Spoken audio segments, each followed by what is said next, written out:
Hey, everybody. Thank you so much for watching my Louisiana Election Forum tonight.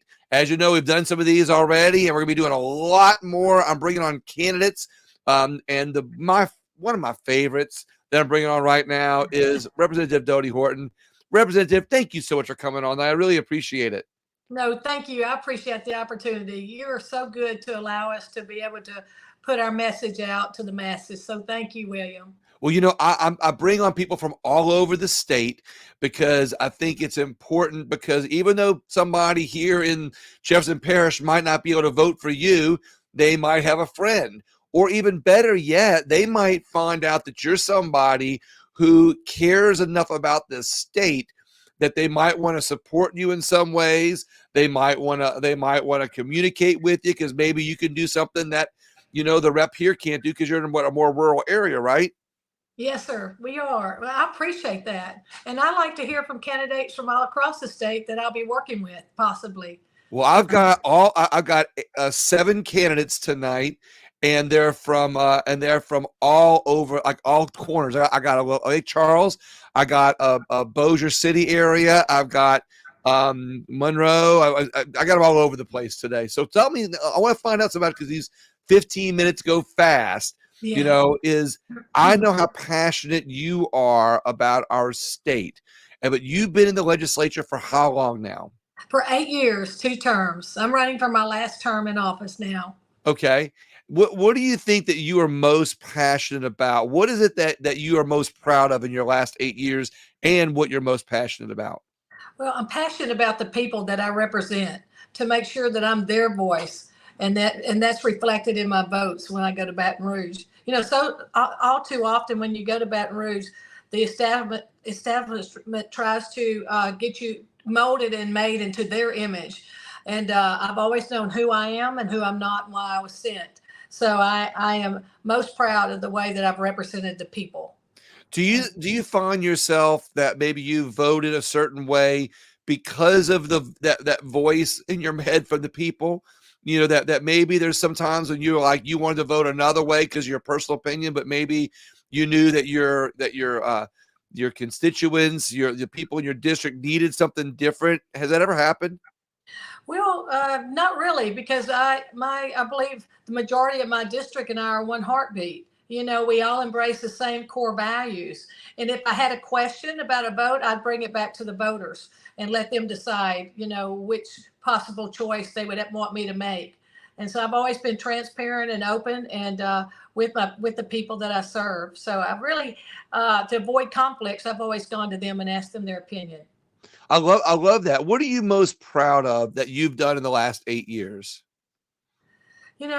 Standing on the fact that Louisiana really doesn't have a revenue problem, that we have a problem by the way we spend the money, the people's money. So I stand firm and on not voting against regressive taxes, and it hasn't been easy. As you know, William, we went through 3 years of excessive special sessions, and to stand up against the immense pressure to vote according to the wishes of the administration, it was difficult. But I always, would go back to the people, and they encouraged me to stand. My district demanded that I stand, and so and that's what I did. And I'm proud of the TEFRA law that Dustin Miller and I we co-wrote and authored together, that allows people that have a severely disabled child to qualify for benefits, just to help them with copays or possibly medical devices that their insurance doesn't cover. Did you say Dustin Miller?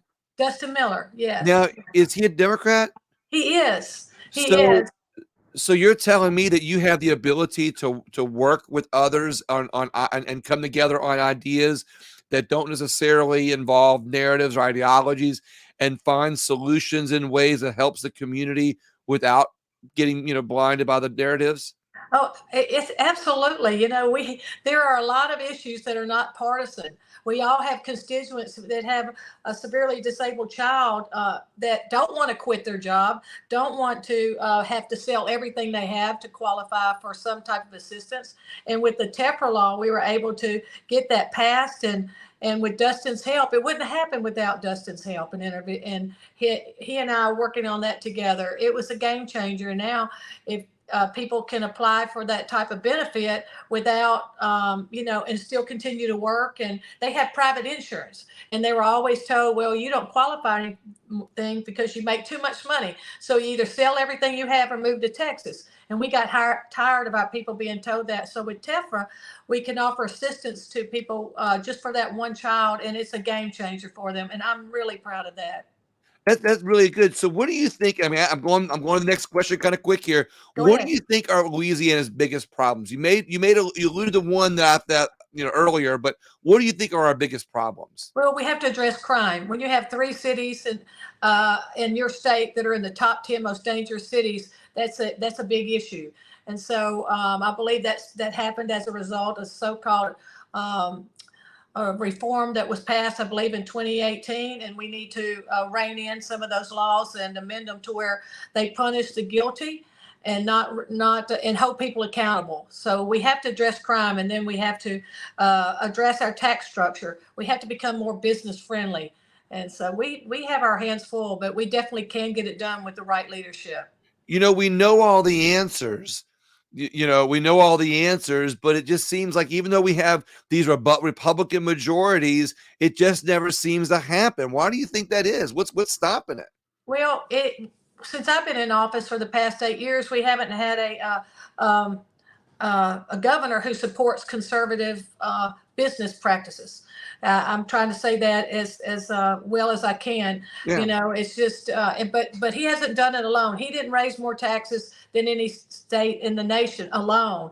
And so we have to have a governor that has the same vision that the conservatives have to be able to turn the state around. You have to have the governor, and you have to have a governor who can get the majority of legislators to buy into that vision. And so we have to continue. We have to start moving up, because where we're at now is not acceptable, and we cannot support the status quo. We have to change and do a 180, and that starts with whoever we put in the governor's mansion. And then you have to continue to vote for conservatives. A supermajority means nothing. It absolutely means nothing unless you have people who will stand on conservative values. That's when you'll see change. Conservative values know no party. I repeat this over and over again on my platform, because all too often, they align conservatism with the Republican thing. But the reality, conservatism, is faith, it's family, it's good education Correct. for everybody, it's good income, it's good communities. That's conservative values. And all too often people conflate the two, that's really a party issue. And, when I say it that way, I like how you're pointing it out, because it sounds to me like you're bringing more people together on not only conservative values, but the same things that help improve our community. But talk to me about, what you will do in this next session. If you get reelected, let's say you get reelected, what's your goal? What's your main mission, something you want to accomplish in your next term? What I'd like to accomplish is going forward, we need to create, like I said, a more business-friendly environment. We do that by restructuring our tax base. I mean, we have to do our best to eliminate the corporate tax, income tax, and to get to probably a 3-year plan on eliminating our individual income tax. We have to deregulate businesses. We have to encourage entrepreneurship by the policies and the laws that we pass. They have to be business friendly.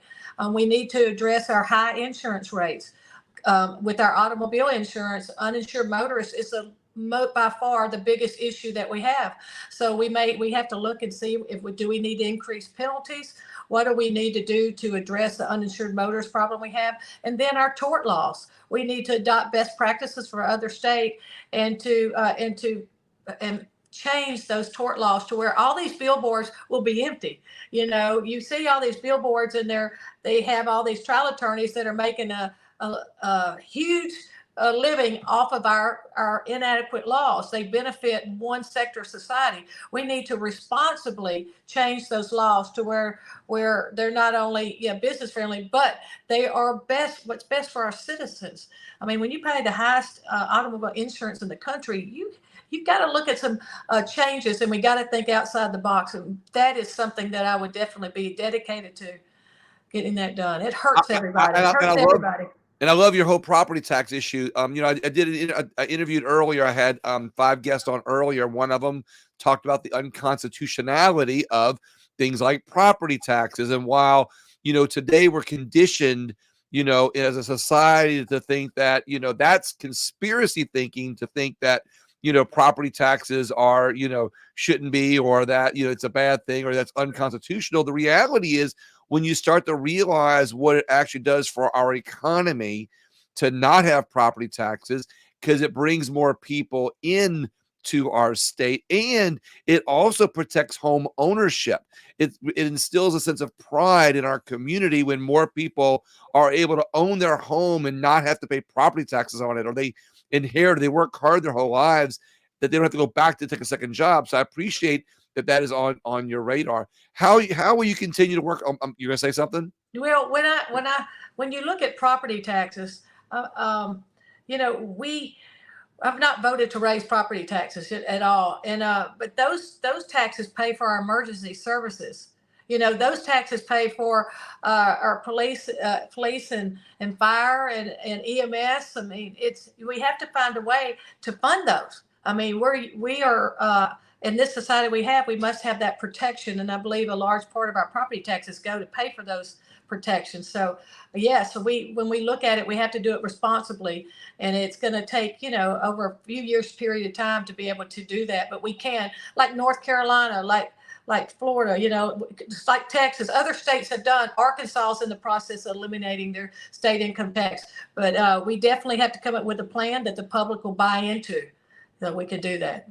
I love the forethought. I love the future thinking. I love being able to look into the future and seeing a Louisiana, that does better because you have a responsible way of financially making sure our bills are paid, but that the people's needs are met.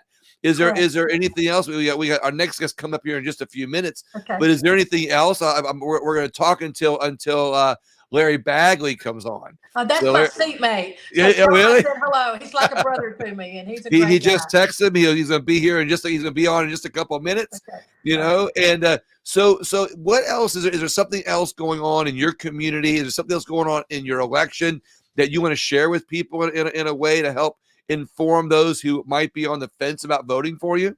Well, I think it's important to understand that when you stand on core values and you don't bend, no matter how the knife is twisted in your back, there's a way that Louisiana governors punish you, and that's withholding money, for projects that you have in your district.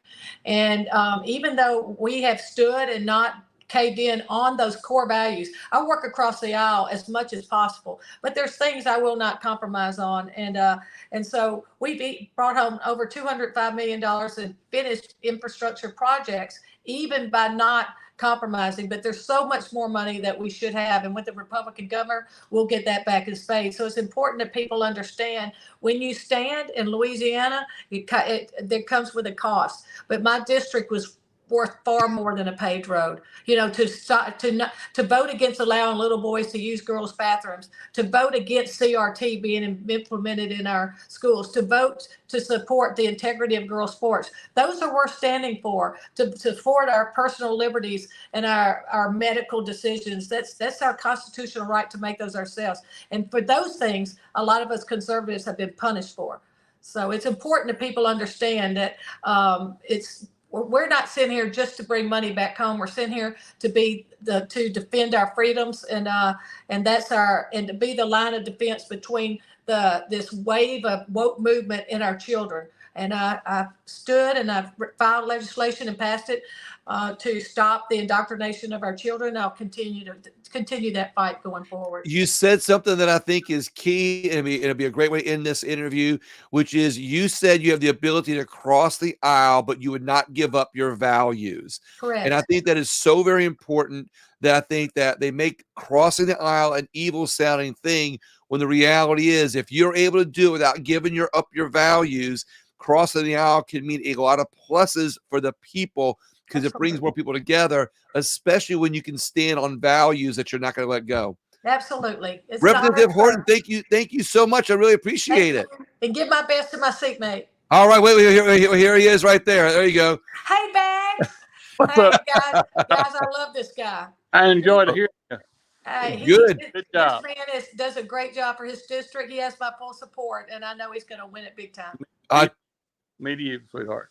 I tell you what, he's fighting. All right, Dodi, you're welcome to sit and watch there or watch offline. So I'm gonna bring Larry on here. Thank you so much, Representative Horton. I appreciate you. Thank you. Take care. Bye. Hey, Larry, how's it going, man? How are you, Representative Bagley? Oh, well, it's cooled off today. Instead of having 106, 107, it was like 92. Yeah, going out there in 92, it feels like it's a cool front, doesn't it? It was like winter. Are you out knocking on doors? Oh, well, not right now. I'm sitting here talking to you, but Yeah. today I did interviews. Had another interview in Freeport. Made some calls for raising money. I've been working every day. I'm working. So, Representative Bagley, what do you think are the major issues that Louisiana is faced with today that concern you for your next term? Always, William, and you and I have talked about this many times. My biggest issue is to have more taxpayers, that are more people working that are paying taxes, to bring infrastructure into the areas, businesses. You know about my 1,000-acre sites that we did 8 sites, to bring businesses in that give people a place to earn a good living. Mm-hmm. I believe that doing that, you fix crime, and you don't fix it. There's going to always be crime, but a lot of the stuff we have now would take care of that if you got a job. I think it would help education because you've got tax money to go toward education. I think the moving away from Freeport Bossier would stop. They'd go the other way, moving back in. Again, to me, it's an easy answer. We need to bring businesses in. I know that Justin Dixon just announced they're going to go out to General Motors plant, and they're going to bring in, I believe, 600 new employees, and they're going to pay upwards of $80,000 there. So, that's one step. In Mansfield, Hendricks Company, which was a bucket plant. Buckets are no longer there. They got 125 people in the oil business. Those jobs are going to pay about $55,000 a year, 125. That's a game changer for Mansfield.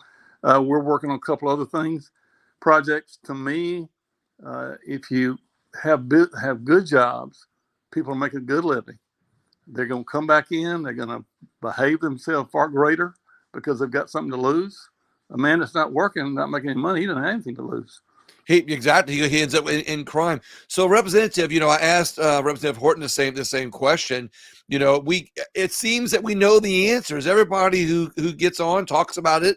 I hear it at the Capitol all the time, but it always seems to be that we don't get these things pushed over the finish line.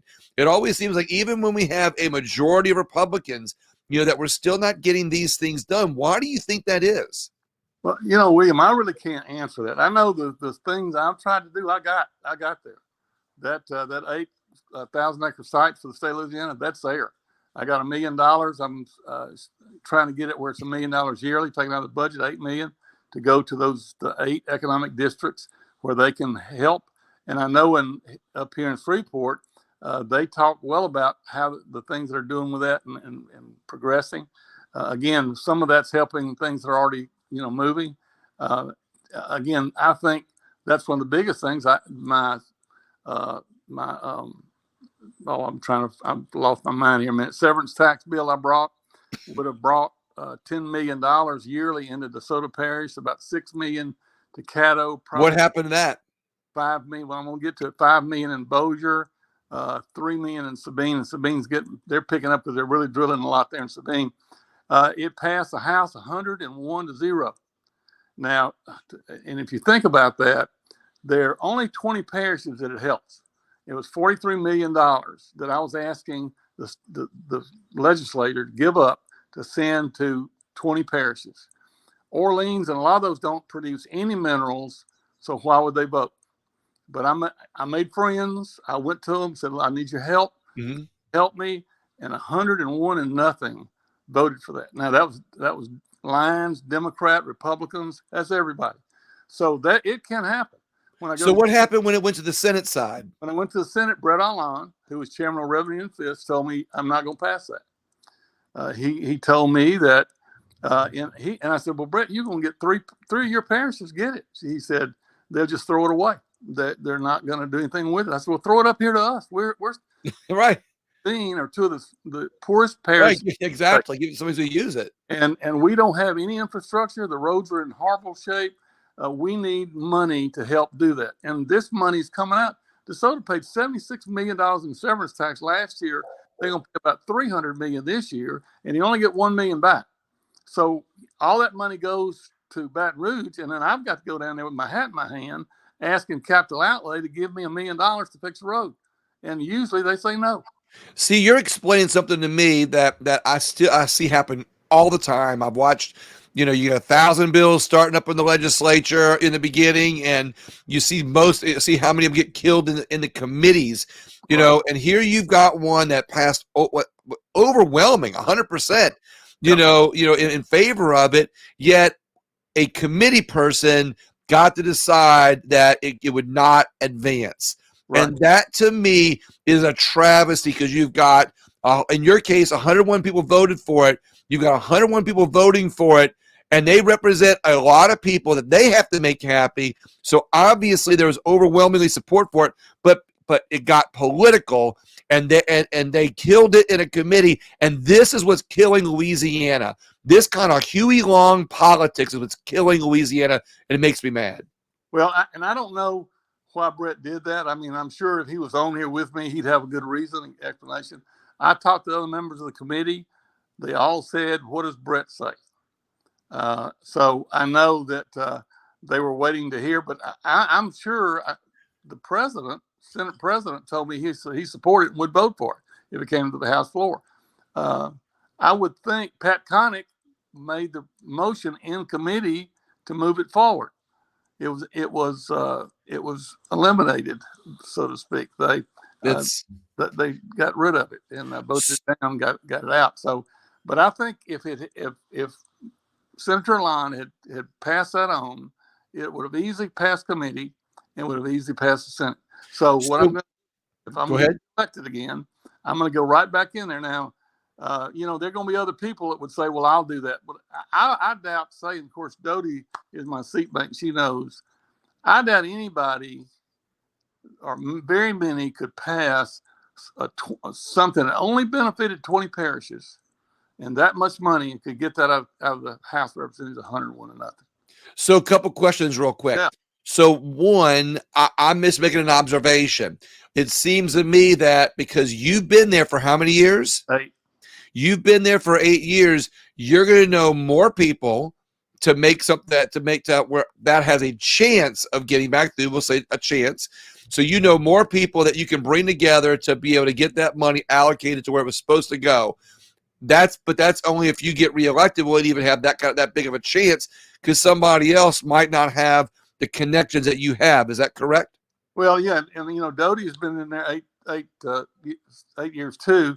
I mean, she and I and others like that will have the ability to get things passed that people are coming the first year. It's hard to, you've never done it.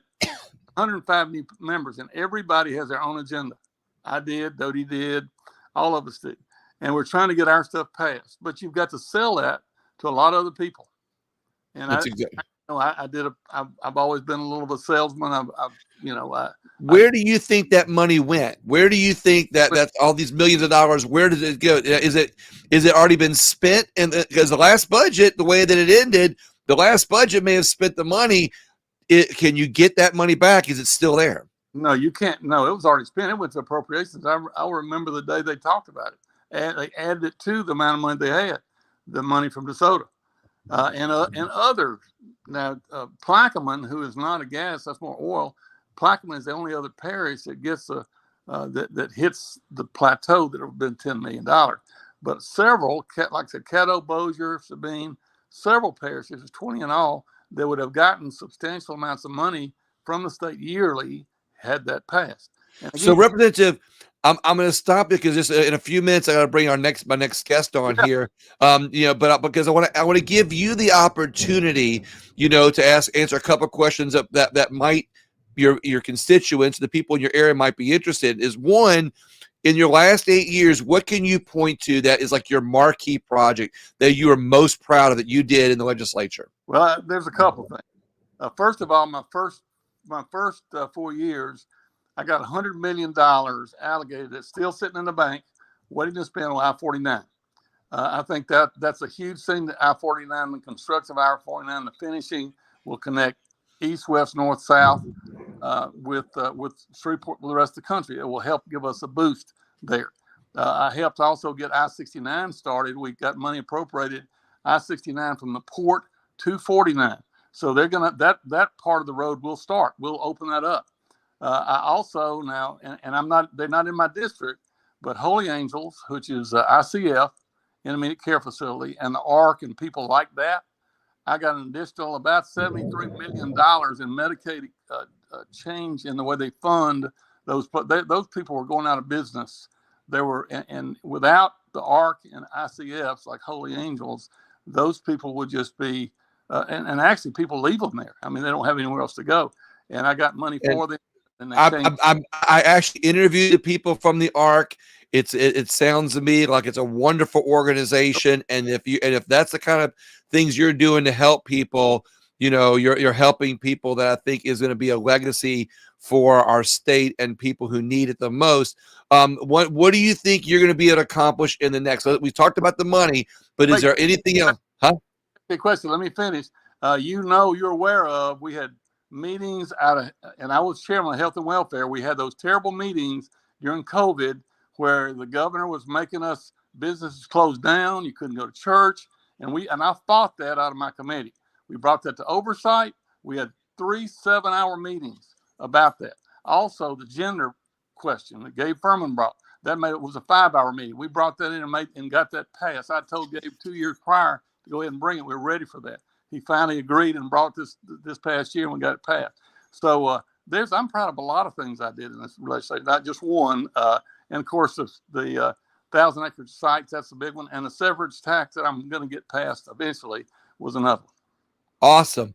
Well, is there anything, final word you get, is there anything that you think that the people in your district need to know to be able to know that they're confident about voting for you again and giving you your last 4 years? I just say, look at the way things were before I got in. Look at the way the things are now and what we do, what I've accomplished, and make your decision from that. That's what everybody does. That's how they vote. And I'm proud of the things I've done for DeSoto Parish and Caddo and Sabine, and I stand on my record. Representative, thank you so much. I really appreciate it. And next up is another friend of yours. There is Representative Larry Frieman. So I'm the first question I'm going to ask him is whether he wants to be called representative or judge. He's going to say judge. I know the answer to that. I know. All right, Representative Bagley, thank you so much. Have a great night. All right, good luck, Larry. Thank you, Larry. Take care. Yes, you too. All right. Hey, Representative, how are you? I'm good, William. Good to see you again. Good to see you too there. So obviously the answer, is that you want to be, that I know what you want to be called, representative or judge. And the answer is? Well, I'm currently still the state representative. So I guess that is applying to me at the moment, but hopefully after October 14th, I'll be called judge. I love it. So what position are you running for? I am running for a judgeship in the 22nd Judicial District Court, which is St. Tammany and Washington parishes, and it is Division A, which is currently a seat held by Judge Raymond Childress, who has served over 20 years and decided to retire early. He has 3 years left on his term, and he turned in his resignation, or his early retirement, I guess I should say, effective December 31st. So he will leave the bench on December 31st. Well, he didn't make the same kind of leap that Judge Lewisburg made. Judge Lewisburg left just a few days after his next 10 years. Not a few days, but that's a big commitment to me. That in the case of Lewisburg, that he has a commitment to community. But for you, you're going from state rep to judge. Now, when the conversation I had with Hans is that a lot of people think of going from judge to a councilman in his case is a step down. I don't know whether state rep to judge is a step up or a lateral position, but I want to explain your reasons why you felt so important to switch seats. Sure. And look, over the last 4 years, serving in the legislature, which of course is the legislative branch of government, I really enjoyed the process. I really enjoyed being part of the process to try to turn our state around, helping to pass good laws and hopefully defeating some bad ones along the way. But William, during those 4 years, it kind of gave me the sense of community and serving public service. And I had full intentions of running for my seat for reelection. I had no thoughts of running for any other seat. And Judge Childress, really, it was unannounced and very sudden that he decided to retire early. And I could tell you from the time I was sworn in 30 years ago, I had always envisioned wanting to be a judge. I just never really thought it was in the cards for me for a lot of reasons. But this was almost like the perfect storm. I was gearing up for a campaign. I was, getting ready. I was just about to print new signs for my run for state rep when this all occurred. And I got calls from multiple lawyers in my area. I spoke to many, many judges, including some on the Supreme Court, who all were encouraging me to take this leap and run. They all had a lot of faith in me. And all was supporting me. And so I just thought this was the perfect time for me to do something that I always wanted to do for the past 30 years. And that's going to kind of continue this public service that I enjoyed while being on the legislative branch. Now I'm just moving it over to the judicial branch. So while the answer may be obvious, you certainly feel that you're going to have more of an impact on the community as a judge than you can as a state rep. Well, it's a more impact on your impact. community. Yeah, it's a different impact, William. As a legislator, we're making laws and trying to solve problems, whereas on the judicial branch, you're applying the law as written. So whatever laws that the legislature sends to us on the judicial side, we're to apply that law to everyday situations from both the criminal and the civil side. So how's that going to be? Now you've been creating laws for a long time. Now, granted, I don't know how many of the laws that you were involved in when you're in the legislature, how many of those are going to be able that you're going to notice, having the rule on when you're in the judgeship. But seeing the process, do you think that the process is going to give you a better understanding or to be able to apply the rules and laws in a different way or a more accurate way, shall I say? Well, and I think the way you said it's probably more correct than the latter, the more accurate way. Right. The way we're supposed to apply the law, of course, as written. And sometimes you have to go look at the legislative intent of the law to know exactly what the legislature was intending to do when they passed it. So I'm going to have a little bit more keen awareness to the legislative intent that the legislature had when they passed a certain law to be sure that I'm applying it correctly, because if I wanted to continue to legislate, I would stay in the legislature. Right. I want to apply the laws as written, as intended by the legislature. And that is going to be my first and foremost goal, is to do it exactly that way. And having an understanding of the process. Like I said, you probably won't get a chance to see many of the laws that you were there, because you were there for 8 years you've been there? 4 years. 4 years. So 4 years of lawmaking isn't as many as all the other decades before that, creating laws that you're probably going to see. So let's move away from which way you're going to be on the laws or how to interpret them, and let's instead talk about, there's a huge move from what I've seen in a lot of the courtrooms around the state, particularly. Now I say it might be around the country, but I'm more aware in the state, and I'm not going to name judges because they don't want to be named, even though they're doing really good work. They're doing some really good things to improve their courtrooms. They're doing things that improve access. They're doing things that improve the people to be able to not be recidivist. They're doing things to help rehabilitate people. They're not just looking at criminals as, okay, that's a bad guy, I'm going to throw the book at him and lock him up, which has been the common theme for so long, which, as we can see, hasn't really worked, overall. How will you go into the courtroom? Are you going to are you looking to basically change the curtains, the drapes, and the rug, and and renovate it to make it a new way? Well, look, I think there has to be a very delicate balance between knowing that there's a good person who made a bad decision on a particular day and give that person the opportunity to redeem themselves, to rehabilitate themselves, to make, put themselves going on the right path. And so you got to be able to discern that type of person from the ones who really refuse to rehabilitate themselves, continue to commit violent crimes, continue to terrorize our communities and our citizens. So for the good guys and the good people who make a bad decision, you have to be able to give them that opportunity to rehabilitate themselves or to show that they are going to go down the right path. But I could tell you, based upon these folks who continue to offend, violent offenders, repeat offenders, who refuse to take the help that's being given to them, and they continue to violate the law, continue to offend, continue to terrorize, then they're going to be treated quite harshly in my court. I like hearing that. I like the fact that you're going to use discernment to be able to decipher between the two. But what are there programs or something that you're going to be able to do to be able to decide?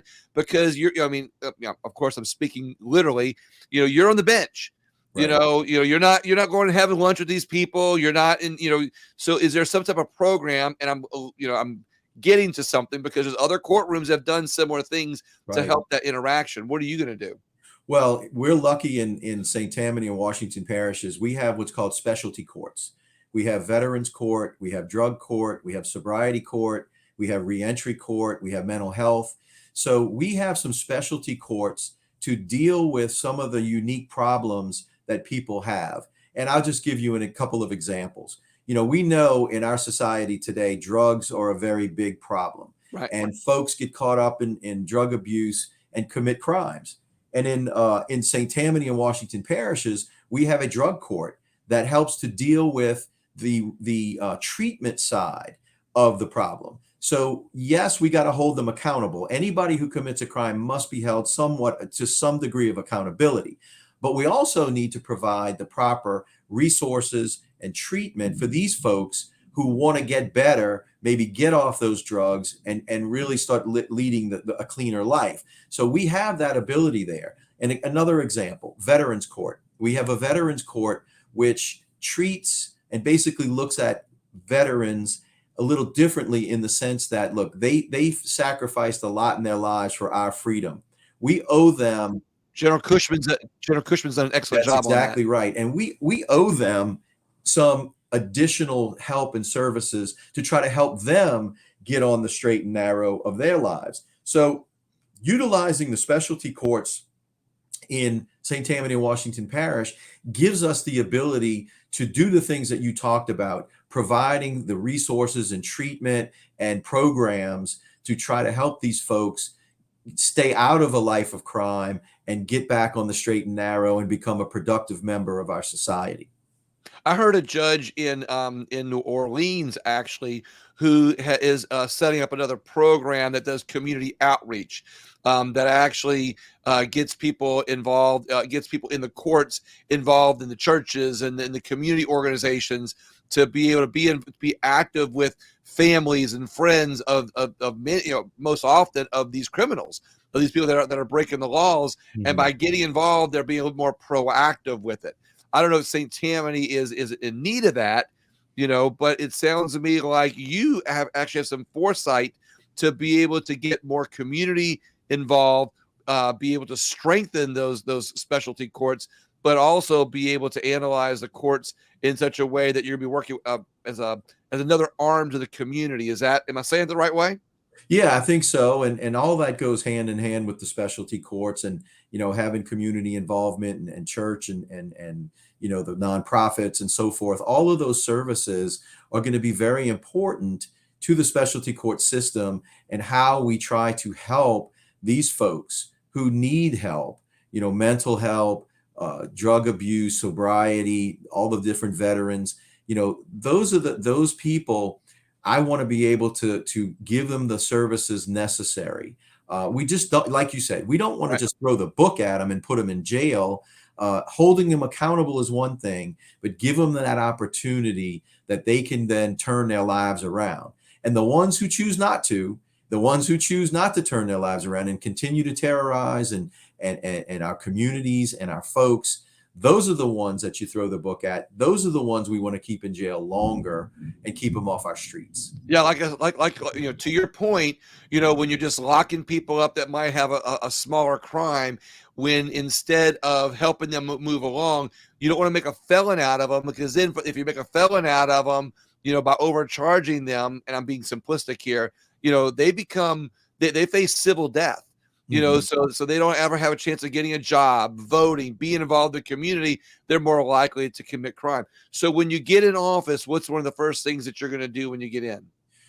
Well, one of the first things I'm going to do when I get in is I'm going to go meet with all the judges at the 22nd JDC to understand how they run their courtroom.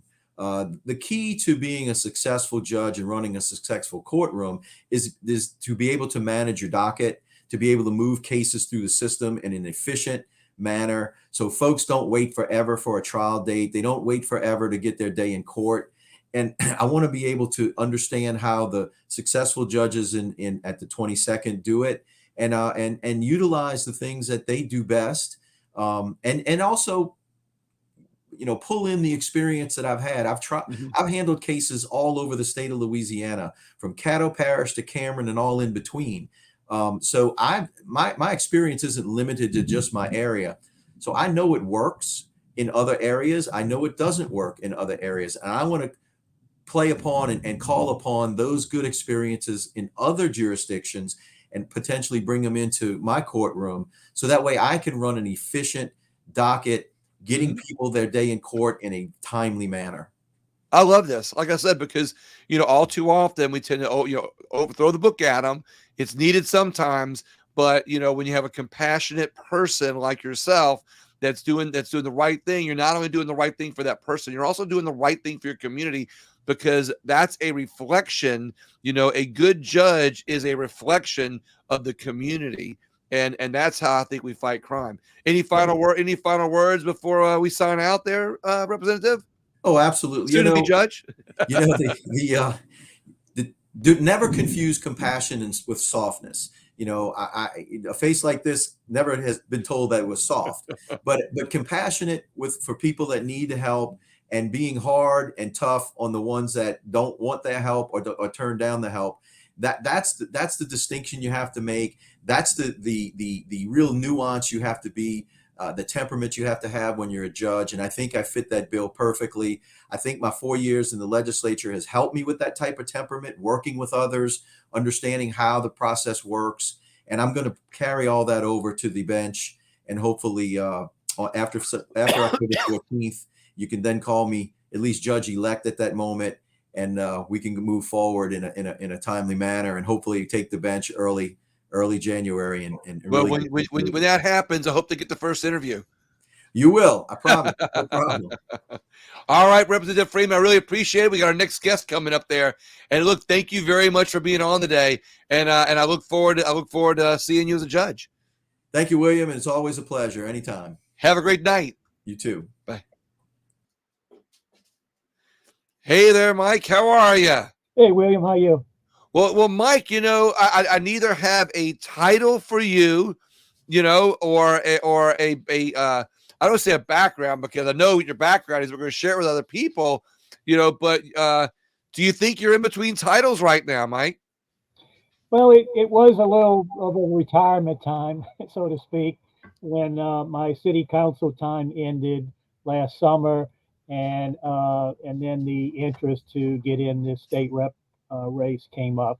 So Yeah, I was a little bit in between, but now I'm ready to get back to serving the public. So let's talk about that. What positions did you hold before in Kenner? Well, I was a Kenner police officer for 33 years full time and 8 years as a reserve officer. I was elected to the Kenner City Council in 2014 and then again in 2018. In 2016, I served as acting mayor for the whole year when Mike Guinea went on to the parish. So I had that privilege of being a mayor for a whole year. And so that's where I have experience to give me to go to the state rep position to defend and help the city and the state out in things. So that's what you're running for right now, the state rep seat. Yes, What district number? 92. Okay. What are the boundaries of 92? Well, they've changed this year because last year they had to redraw the boundaries based on the last census. So it encompasses Kenner from from the river all the way up to West Esplanade, and then goes west to the St. Charles Parish line below West Esplanade, and then goes east into Metairie into the Bissonnais subdivision, and then down south by the river, it goes into River Ridge. Oh, really? How far how far deep does it go in the River Ridge?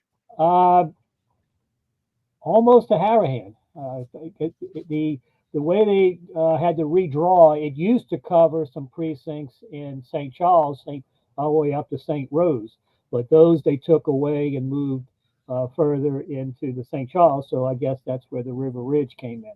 Okay. All right. Well, that's a pretty deep territory there. I thought that was John Ilg's district there up to here. Well, right where his ends is obviously where this will Okay. pick up. All right. Somewhere in that River Ridge Harahan area. I understand. So you kind of told me what position you've had before. What kind of difference do you think you can make as a state rep in Baton Rouge? Well, the first thing is I'm a very strong conservative, and I'm going to use those judgments, ideas, and morals that I have to ensure that we keep a conservative approach in the state, and in particularly being fiscally conscious also to ensure that we keep the state running properly, but in a frugal manner, not just wasting money and God forbid, when we do have extra money, that we just don't arbitrarily spend it. Right. So going into this position, what are some of your first plans of action that you want to do when you get elected? Well, right now we have I say win, but I mean you got to win the election first, right? But if you win, what are some of your first courses of action? Well, first course of action between winning and then when the next session starts is just getting acclimated to the issues that will be facing the next legislative session. Obviously, there's going to be a whole host of bills filed from around the state. So got to see what they are, see what those issues are, and start talking to people in the district and see what their thoughts and views are going to be so I can have some direction on how to attack them and work with them. So you're telling me you're going to actually listen to the people in your district, which you can do if you're out knocking doors, to be able to guide your heart and conscience on how you're going to legislate at the Capitol. Is that correct?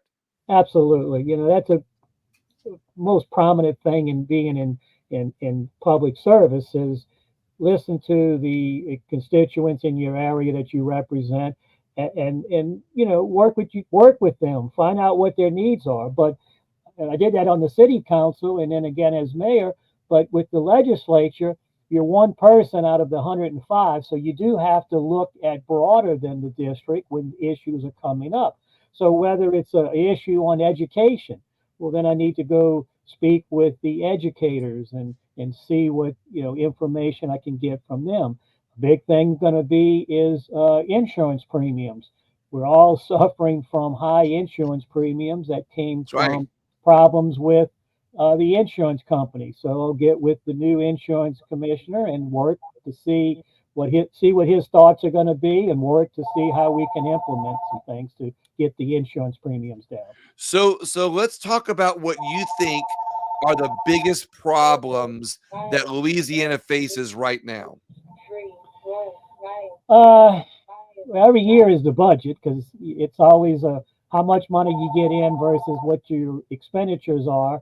And then if you can match that and have extra, well, then you've got to deal with how to handle that extra money that came in. And it's like anything, when you get extra money, you shouldn't just arbitrarily spend it.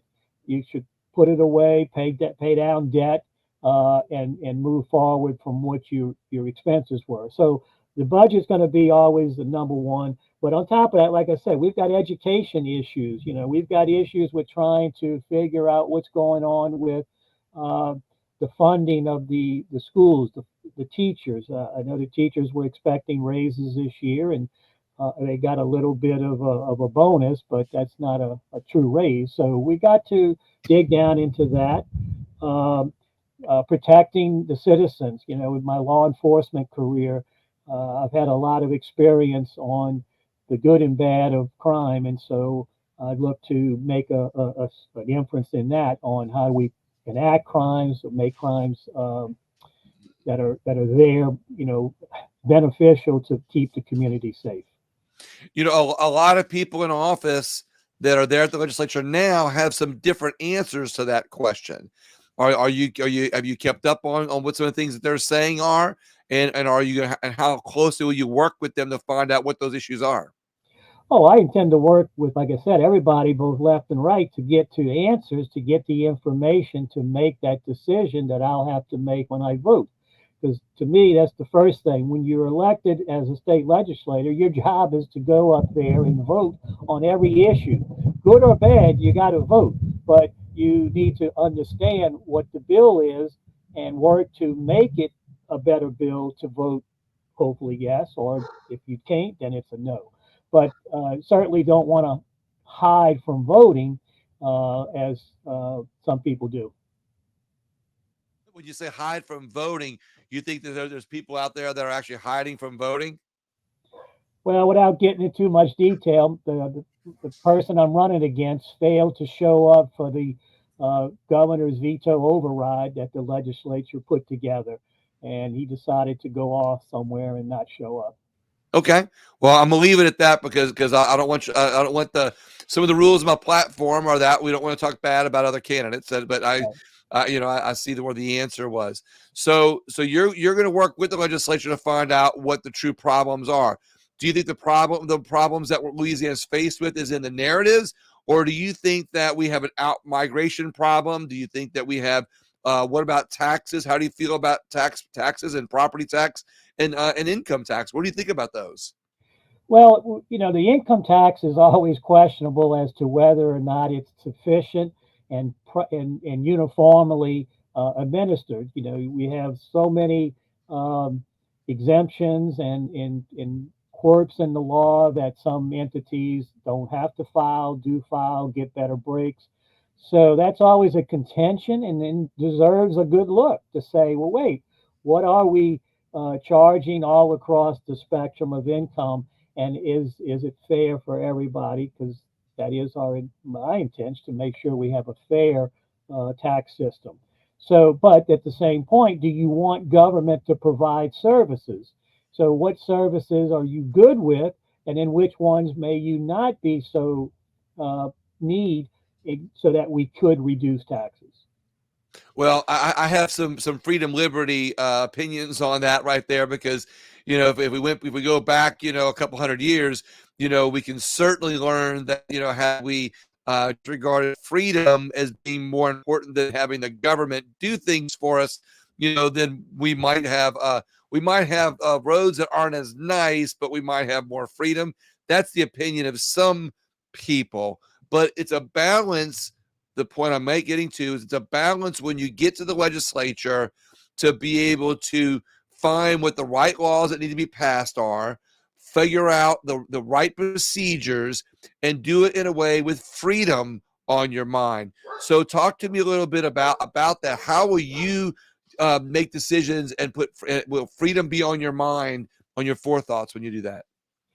Well, absolutely freedom. We have a Constitution and a Bill of Rights, which gives us the freedoms that we embrace and love. So certainly I got to defend those rights unequivocally and make sure that we don't do anything in government to impinge on our rights that are given to us through the Constitution and the Bill of Rights. So that is first and foremost when you decide in any issue to govern the state.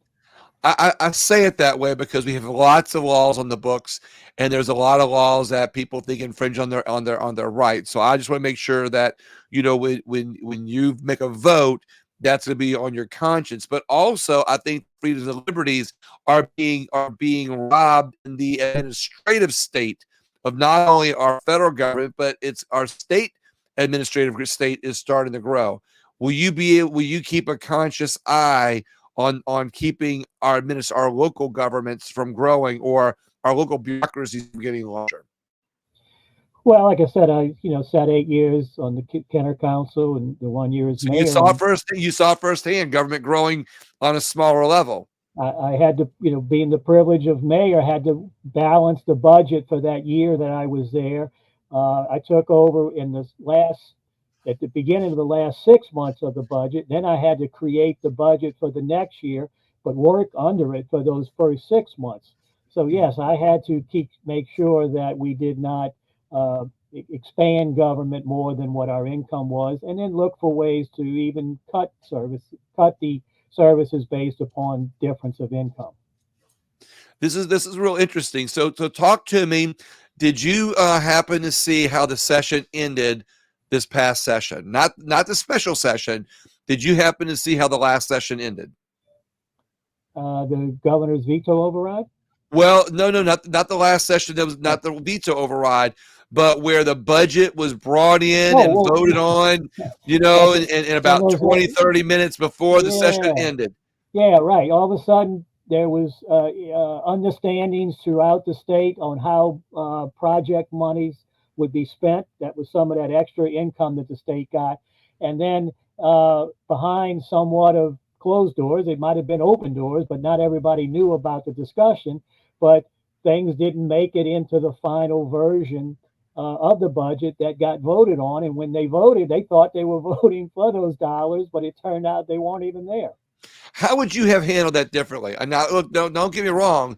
You're one of 105 people. Okay, you're one voice, and there's a lot of things going on. There's a lot of things at play. There's a lot of different sides of this. How would you, Mike, have handled that scenario differently? Well, I use the fact that I don't have any other job at this point because I'm retired from my full-time job. So I'll have the time to do the research, listen to the conversations that I either party of or hear subliminally other conversations that are taking place to stay on top of these flowing changes as they hopefully happen, and then can get on top of them. Okay, so you're hanging your hat on that you're going to be there full time and treat this as a full-time job and not a part-time job. Is that correct? That's correct. Have you talked with any of the legislators recently? Well, we talk in general. You don't have to name any names. I'm just saying if you've talked to them about how things are going on, how things are happening. Yeah, I have conversations with various House and Senate members to have these topics of discussion, which I had even before I decided to make this run. So yeah, that's part of the reason why I decided to get in. All right, this is a big leap, I'll say, and I mean that in a positive way. I don't mean that in a negative way, but when you think about that, and we look at the problems around the state, and we look at the issues on education, and we look on the other things going on, what's your opinion? How will you work up with education? Well, like I said, I'm going to go reach out to the various educator groups around the state, listen to what they are telling me are their problems. because teachers are a valuable part of our growth of the state. We've got to have our kids have good education so that they can continue after us. But I got to go talk to those professionals who are doing the teaching to hear what their issues are and why there seems to be some problems, so that we can have a better understanding on what the solutions are. All right, Mike. I got my next state representative up here that and waiting in the wings there for this. I appreciate your time, and I'll reach out to you some more during the race, and let's see how you're doing. All right. Good. Thank you very much. Thank you so much. I appreciate it. All right. Representative McMahen, how are you doing, I'm great, sir? We didn't get up to 100 degrees in North Louisiana today, so the weather was a little more. 103. Are you out knocking on doors and just? We did not. No. 103. This is the first day that we've been under 100 in 2 weeks. Right. Well, I got storm clouds outside the studio right now, so we need a storm. We need a storm of rain up here. It's dry. But we're doing good. Is there a way to maybe adjust your volume a little bit? Is there a? Let's see. Up or down? Going up. Go up a little bit. Okay. Is that better? Oh, much better. Much better. Okay. So, Representative McMahen, how long have you been in this position? It's going on. This is 5. I've served 5 terms as a legislator in District 10. 5 terms. So basically, where was the overlap before term limits came up? Oh, 5 years, not 5 terms. I misspoke. Oh, 5. Okay, 5 years. Okay. Before this last 4-year term, filling the slot that the state representative of my district had stepped down from. Okay. Who was that? Do you know if Gene Reynolds. Mr. Okay. Representative Reynolds. Yeah, I'm not familiar with him. So you've been there for 5 years. Do you get to have 3 terms, or do you get to only have 2 terms? 3 Is it less because you served less than half? 3 terms. Okay. Yeah. So you got huh? I know it's 3 terms. I'm not exactly where the cutoff is in that first go, but I fell inside that. So you'll be 13 years there. That's interesting. So Representative, what are you most proud of that you've done in the last 5 years in Baton Rouge? Well, part of it is just understanding the process that we go through in the legislature. Being, local veterinarian, retired for 6 months, and then I stepped into this position. I had a lot to learn and to understand about how the legislature works and what we're capable of doing. This last couple of years, for my rural community of 37,000 people in my home parish and approximately 7,000 people in Bossier Parish, we've had this water sector program that's been really good. We've had, I think, 5 different water sector projects come back into my district. And what it does, it stabilizes these rural water systems to where they can have good, clean, affordable water. And at the same time, they can keep their systems up over this with their own monies that they're when they follow the rate study. So we've been able to improve the water sector issues and water issues in our rural parishes. Another thing, I've worked alongside of law enforcement, trying to come up with some ways that we could support law enforcement and support those that work in some of the detention facilities. So we had a couple of those bills in the past that I've worked and had passed, and 1 or 2 of them got vetoed. I hope to bring them back. You're a state rep, so basically you're not able to control. You're not like a mayor where you can actually control, the city on what happens in projects more directly and more hands-on. The decisions that you make, basically the whole state benefits from. So two questions out of this is, one, has your ability to bring projects into your district, how much work did it take to be able to focus projects coming into your district, even though decisions you're making are statewide? And then were you able to help other representatives on a statewide level when you got those same things passed? I think so. And when you say we have the ability to work with our police jurors, our school board, all of our mayors and our different in all over my district. And that's what I've done. I've reached out to them and made them aware of the water sector projects and the capital outlay projects that we could possibly get moved through. And I've asked them to, they've got to bring the capital outlay project for us to work through the system and try to get funded. So I'm trying to make them aware of the type of projects they can expect to get funded. So what do you think are the major problems facing Louisiana? Education and poverty are two of the biggest issues we've got. They go hand in hand. Right. As poverty goes up, and we're fairly high in poverty in our state, I think education is the way we've got to work our way out of that poverty. I think we've got to invest in K through 3. We've got to get the kids off to a start in reading. If they're not reading by the time they're in the 3rd grade, they're not going to succeed in the 4th, 5th, and 6th grade on up the road. So we passed some legislation, Representative Nelson's bill, that I think will help. The other thing we've got to do, our school systems have got to focus on putting the best teachers in those positions to get those kids off to a good start. And we've got to invest from a state standpoint, from a legislative standpoint, the funds that they need. It's more to the reading in K through 3 than just first meets the eye. There's a lot of issues kids have. There's dyslexia, there's vision issues. We've got to catch those earlier on. We can't wait till they're in the 2nd or 3rd grade and see that they're getting behind or not succeeding. We've got to try to work to enhance that reading, and we'll get more kids that are successful and succeeding and graduating from high school and going on to a community college or to a 4-year college or some technical degree that they can support themselves and their families with. That you stole my thunder there. Is one of my next questions is about the community colleges and the trade schools. And I know you're not supposed to say the word trade school anymore. It's something that they're trying to retire. But the reality is, that would not only increase jobs in our state, it would give opportunity to a lot of people who aren't who a 4-year degree doesn't fit for them. Yeah. Is there any ideas that you have to see how our trade schools could either be improved or help be more dominant? Now, you misspoke. We don't have any trade schools in Louisiana. Okay. I passed a bill my first year that made our local Northwest Louisiana Technical College to community college. Okay, I got you. All right.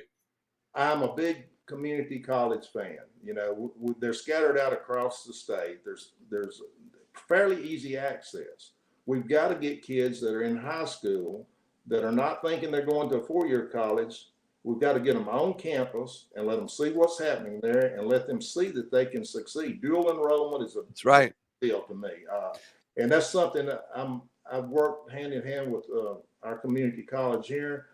Bipsy does a great job also, and of course Delta over on the northeast side of the state. But we're missing the boat, and a lot of young adults, young kids coming out of high school are missing the boat when they don't consider the community college route. Well, I think that I know that there's an arm for TOPS to get funding for people in the community colleges to learn trades, but I don't know that it's really being promoted properly. I don't know that we're seeing that connection being made. And I know when my kids went through high school, they all you hear is college, ACT, go to college, be a doctor, lawyer, engineer, and that's all you hear about. And people don't realize, that it becomes, I guess, they become, I don't say indoctrinated, that's another episode. That's another interview. They become just say brainwashed. That's the only thing they're supposed to do. So they gear them. They practice tests. They get their ACT score to that bare minimum, just enough to get some TOPS. They go to college. They find out, they don't want to be a doctor, lawyer, engineer. What can we as a state do to help improve that connection to help make for students, so that way we can have more opportunity or more trade in our state? Well, I think the dual enrollment program is imperative that we've got to focus on. We've got to get kids in the door, or either we got to get them connected online to where they can take some community college credits before they get out of high school. We've got to show them a path that will work for them without a lot of debt. 4-year colleges are great and they'll always have their place, but the community colleges are something that we're overlooking, I think, across our state. As a veterinarian, I've employed high school kids, and there was a lot of them that come through that went to four-year colleges, but I saw some of the most successful ones go through the community college program with a 2-year degree, and they're out of school with a good job with very little debt, and they're able to support themselves and their family. You know, and we've got a huge need for people in the trade fields, as you were talking about, but also in nursing. I mean, we're all over. That's one of the biggest issues we have. Healthcare would be probably my second biggest issue I would say we had in rural Louisiana. Access to specialists is hard. You're in a rural community 60 miles away from a regional hospital now. It's so hard to get in. It's emergency. You have to jump through hoops to get people to the surgeon or to the specialists they need, and sometimes they're waiting. You know, a short wait's 2 or 3 weeks. Average wait probably is longer than that on some of these specialists. So, all right. So we've talked about, obviously some of the things that you're talking about are on your mind. They're some of the things that you're most passionate about. But let me reword this question a little bit to see if the priorities change. You know, in your next term, what are your priorities? How will you connect your priorities and actions to policy and working with other people to make some of these things happen? Well, the experience over the last 5 years will help me be able to do that. I have a better understanding of what we're capable of doing as legislators, as representatives. This fall, I'm going to a healthcare legislator conference to try to understand what some of the other states are doing to help rural healthcare. That was one of the main reasons I ran for office. I was on our local hospital board. I saw the struggles that we had trying to keep it staffed and keep it funded. So we're going to have to look at ways and opportunities to do that. And I think follow that back with the education.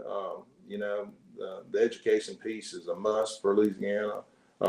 That's the way we can retain kids to Louisiana. The community college students tend to come back into the community. A lot of these four-year students end up in Texas or another state down the road somewhere. You know, they go to the cities. But I think we're poised for a good 4 years coming up. We're going to have an opportunity as a conservative Republican I feel like we'll have some opportunity to bring some legislation that maybe did not quite make it through the finish line over the last 4 years that could help our state. And we've got to look for opportunities to make sure that our kids are aware of what is possible for them. And I think as business people in our small communities, we need to mentor kids to let them understand that there's an opportunity for them and that they can succeed. It takes a little work, but there's a light at the end of the tunnel for them. I love what you're saying. I love hearing that you're I don't say laser focused, you know, that you're thinking about the children, you're thinking about education, you're thinking about some of these things there. And, like I said, we'll see if you have that opportunity. Sounds like with all these good ideas that you have, but you got a head start on that, right? Well, a little bit. I didn't have anybody to qualify against me, so that gives me a chance to go to a legislative summit to where we can learn a little more about what we can do for our state here. All right. Well, Representative McMahen, thank you so much for being on today. I really appreciate it. I've got your Representative Phillip Tarver coming up next here. Oh, that'll be great. Tell Phil I said hello. There he is. You can tell him hello. Look, he's in a cabin by the woods. Yeah. Hey, Wayne. What's the temperature down your way? About 95? Ooh, it's been 105, 106, 7, but today it was about 94. Well, us too. It was a pleasant break. We had a great shower this afternoon. Yesterday afternoon, actually, first came on, and today we had another really good shower. So we've gotten some rain the last 2 days, and that helped. Not much of a shower. We need about a 2-inch rain now. Watch what you pray for, all right, or watch what you wish for. Yeah. All right, Representative McMahen, thank you so much. I'll talk to you soon. Appreciate you coming on today. I really do. You bet. Thanks. Thank you, sir. Take care, Wayne. Representative Tarver, how are you doing today? I'm great, sir. Doing awesome. It looks like you're just relaxing out there on that screen porch in the country. That's well, I'm in the city actually. I have a city district, and but yeah, I have a nice, blessed with a beautiful home with a nice patio. I'm sitting out on the back. How long have you been in office? 4 years. Okay, it's interesting because everybody's got all these different time frames. It's not synced up like you might think. And Representative McMahen has been there for 5 years because he took a year. I meant to ask him if he if the last election, if anybody ran against him or not, but let's talk about what some of your marquee projects have been. What are you most proud of in your last 4 years? You said 4 years, right? What are you most proud of in your last 4 years? I think the thing that I'm most proud of is that I've done everything I can to promote freedom and less government. I really came into my own in that thinking in the last couple of years. I mean, I remember when I first got elected, I met with Blake Miguez, and he said, "You're going to find out you're more conservative than you are." And I couldn't believe that actually came. I mean, I've always thought of myself as open-minded, and I am. I listen, but I have found myself over the last 4 years saying, "Yeah, I hear what you're saying. Yeah, I understand. I see where you're coming from, but no, this is not right. This is what we want. This is what the people want. Right. They want their freedoms." And boy, has it come to reality over the last 4 years. I mean, we started out from the get-go, right out the bat, entering into office and got clamped down on as a society. I mean, it Right. went there downhill. The minute we walked in the door, almost it was turned upside down, and government just took over everyone's lives. Well, you're a man after my own heart here when you That talk was- about freedom and liberty, because that's that's going to be some of the questions I ask you about today. Then, Well, you talking to the right so guy. because I'm always I did a 2-hour forum before this 2-hour forum. I do a twice a week. I do what I call my Finding Freedom Forum, because I believe that we're losing freedom and liberty in America and on a local level. I think that the administrative state is creating rules and laws and regulations on a federal level, circumventing our Constitution, because it's going through the administrative agencies and the different departments in such a way that that's how we're losing our freedoms. So, I always think that, on a federal level, what's that? We've abdicated responsibilities. We've abdicated our responsibilities as elected officials by giving the bureaucracies the control over everything that takes place. That's right.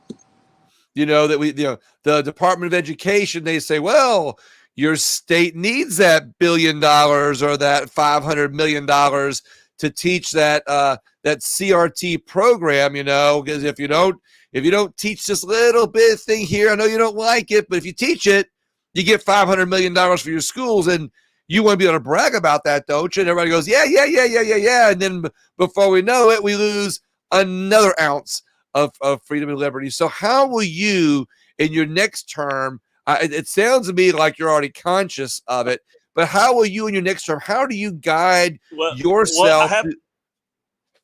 What's that? I have to credit my sons. Okay. I have twin sons. They're 40 our business now, but I have to give them credit, because when I first got elected, one of the first things that one of my sons kind of enlightened me to is, he said, "Dad, you have to remember, you never get the inch back." And boy, that resonated with me over the last 4 years. All right, you are. It's like every time they throw a buck here, they throw money here, and you give in, and you know what? It just whittles down, and it whittles down, That's why at some point I try to be open and listen and but no, that's all I can say. So all we can sometimes do is punch the red button or the green button. find myself gravitating more and more and more to the red button. Because you know what? Sometimes, even if it's a decent bill, we'll say, sometimes it's easier to vote against it to not have another law, rule, regulation that may have unintended consequences on the Correct. books instead of just letting the problems Correct. fix themselves, which often happens when you become freedom and liberty minded. Do you agree with that?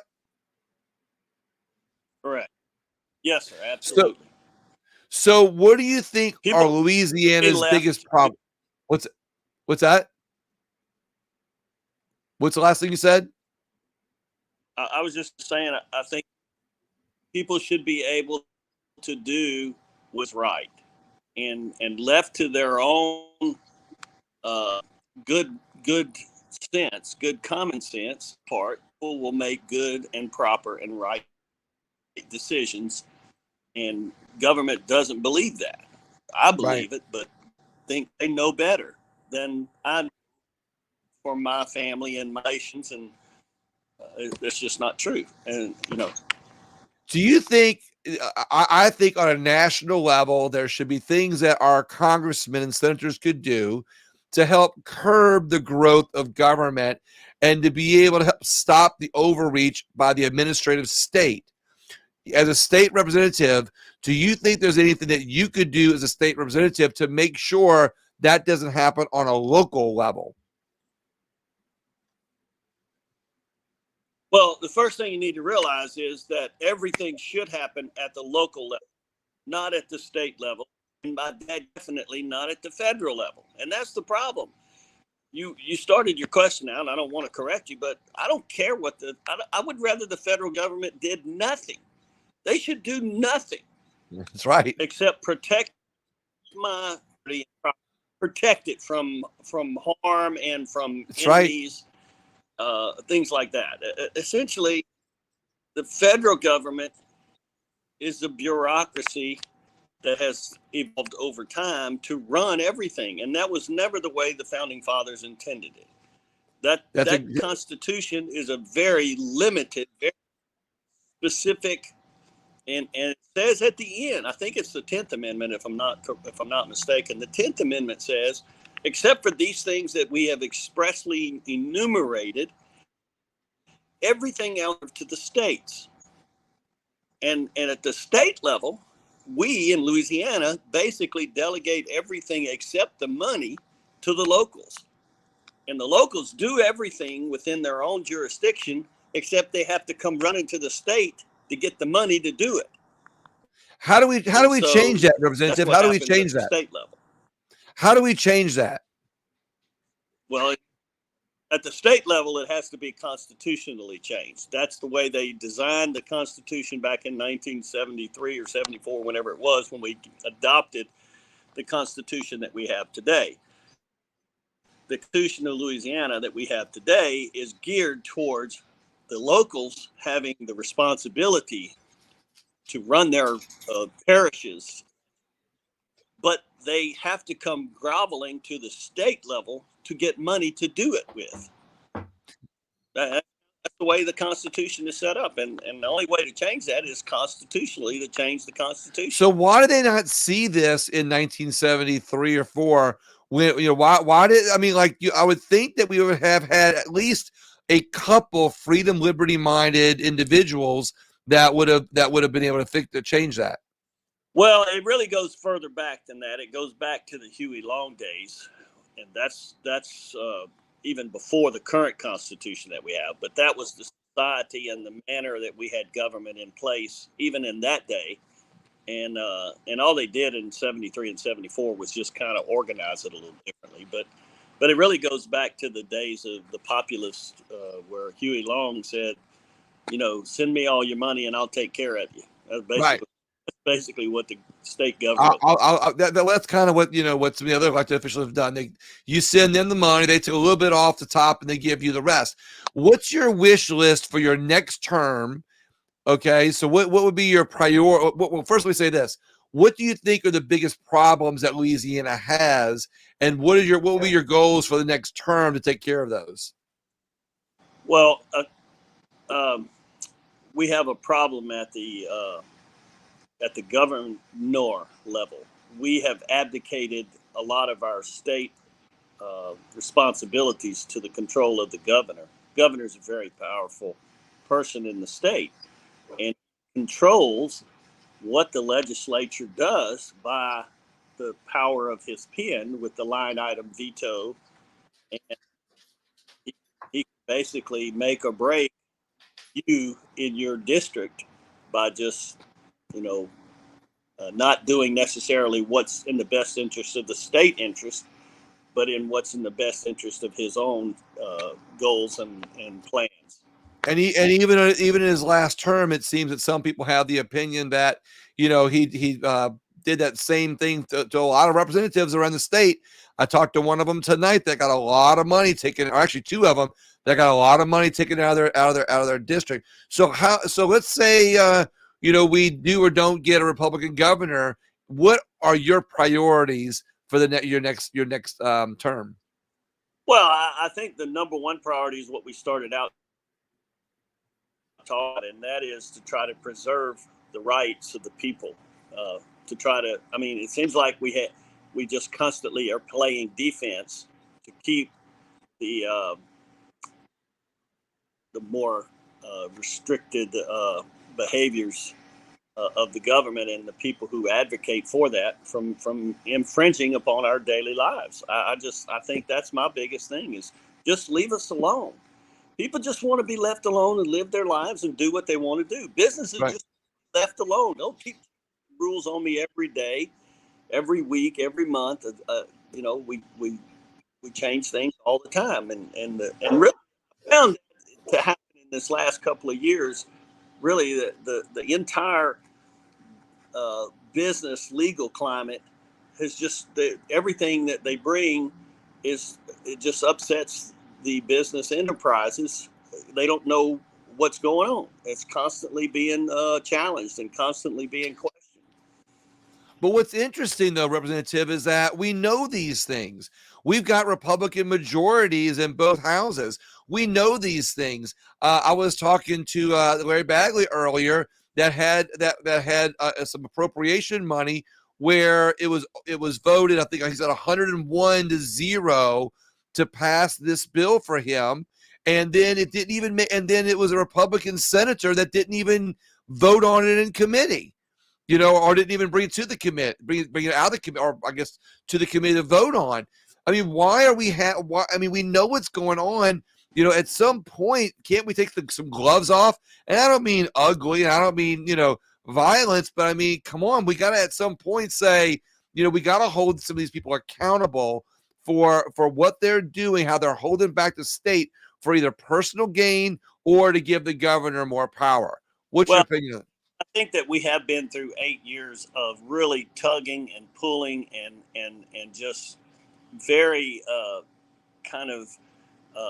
with a predominantly Republican legislature and a somewhat conservative, if not very conservative. The only reason this legislature was not very conservative was because of the power of the governor who held all the cards in his hand, and he could pull that back to his way and his side in two ways. Number one, by using his powers, but also by declaring the state of emergency that we lived under for several years. And he could basically decide who got what and what happened when. And we fell into that trap of allowing it to be that way. The legislature had the power to overrule him on all of those things, but we did not. We chose not to.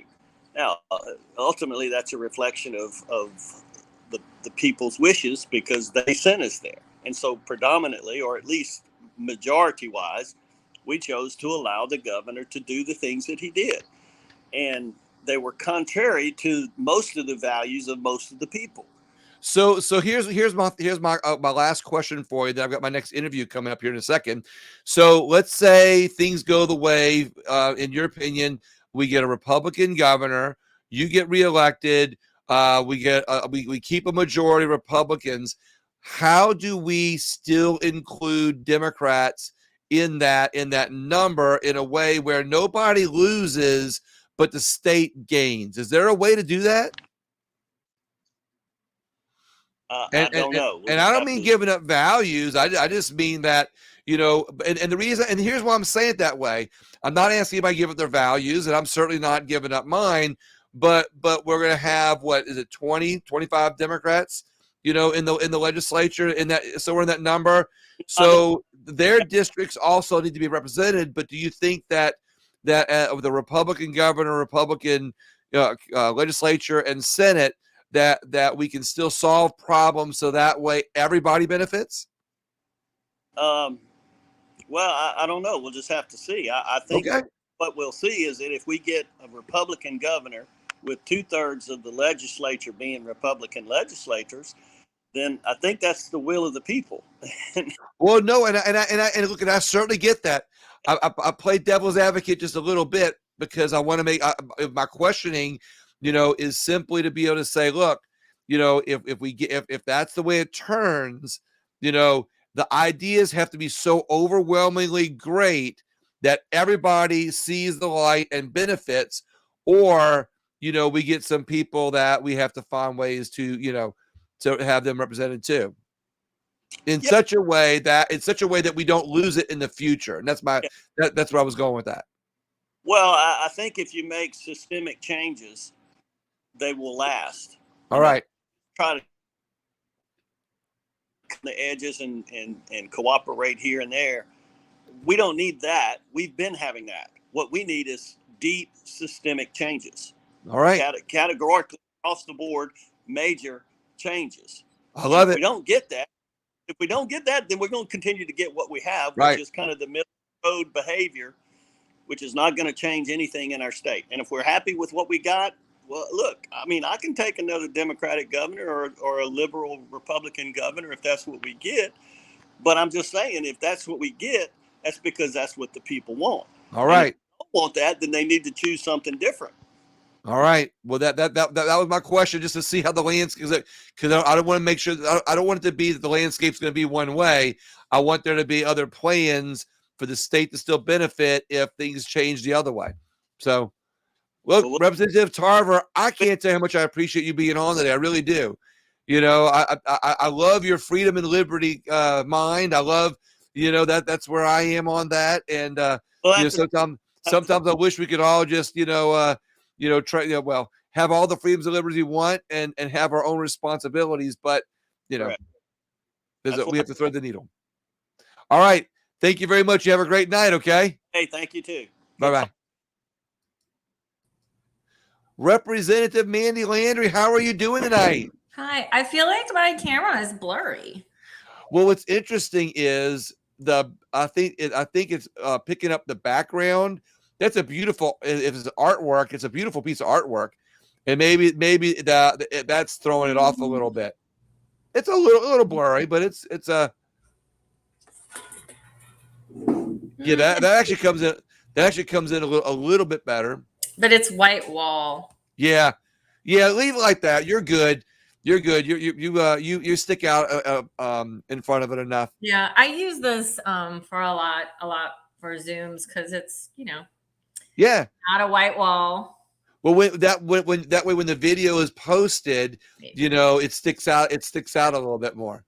Yeah, I'm like, which way am I turning? Yeah, I watched. Shoot. I use this background. I spoke once on. I always go the wrong way on CNN. That way is really this way. Yeah, it's the opposite, and I can't figure out.